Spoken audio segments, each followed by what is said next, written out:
Hi everyone, my name is Dariia Prokhorova and this is my Capstone project.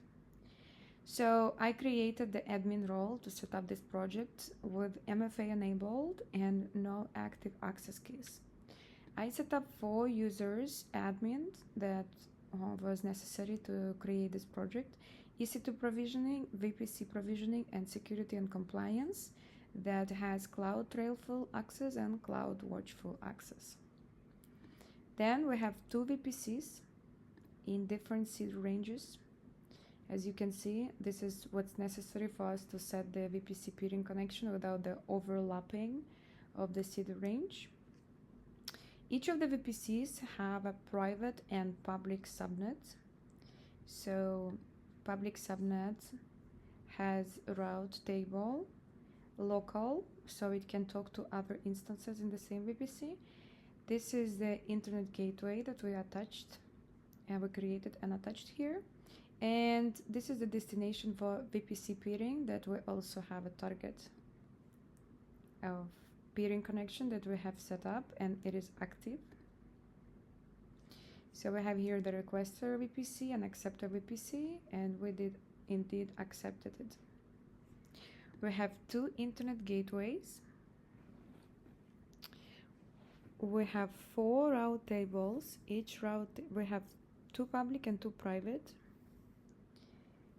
with explicit subnet associations, since we couldn't have the private subnet having been attached to internet gateway.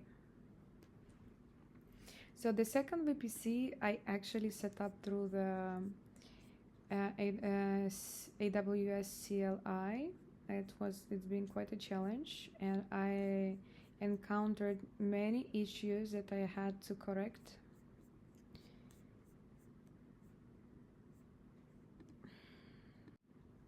So first I listed everything I have so far and everything that I need with names and addresses, and then I gathered the keys and the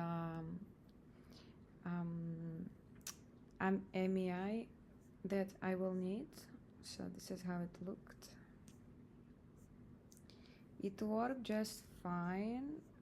Then I encountered some issues when I forgot to include some small details, and it gave me the syntax errors.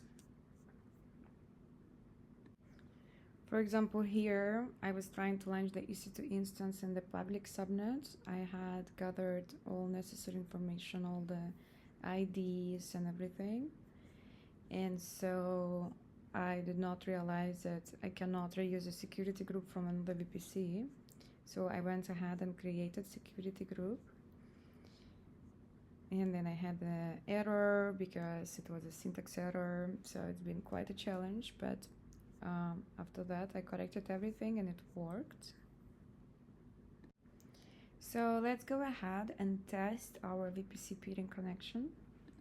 Here I have 2 running instances, and I will try to ping and trace route the private IP for each one. And so as you can see here, they are in 2 different, this one to 2 different VPCs. This one is 10.0.068 and this one is 172.16.0.188. So let's go ahead and connect to the public VPC one, EC2, I'm sorry, getting confused with names.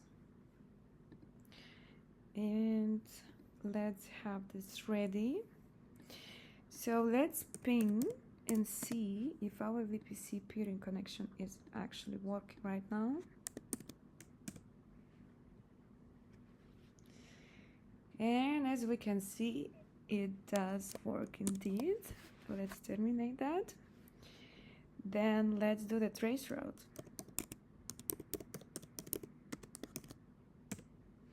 And it works again. And how we can see that is we are pinning from the private IP right here, 10.0.068, We're pinning into another seeder range, which means it's in another VPC, which is great. Now let's go ahead and have a quick overview of the cloud trail. So we do have a trail here that's multi-region, that we have the log file validation enabled, and the trail log location is the S3 bucket that we have specifically for logs.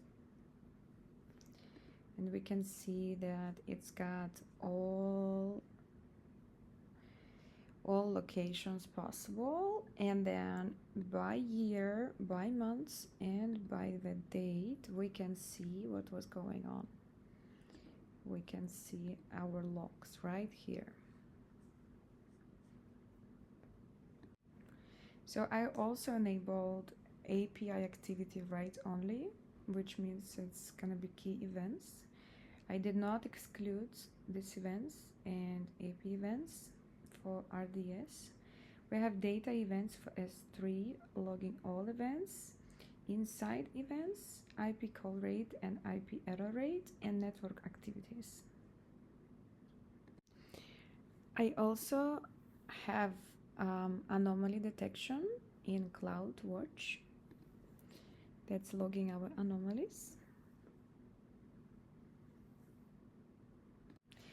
And I also would like to show if and see if the events logging actually working. So let's go to EC2 and try to change our security group.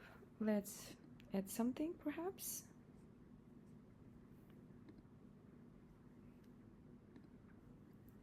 Let's just add a rule for pinging from everywhere, which would be dangerous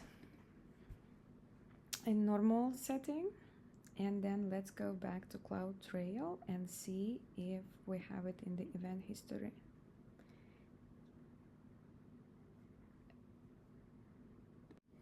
And it took a little time, but we can see here that we have it in the event history, that our security group was changed, so our logs are working.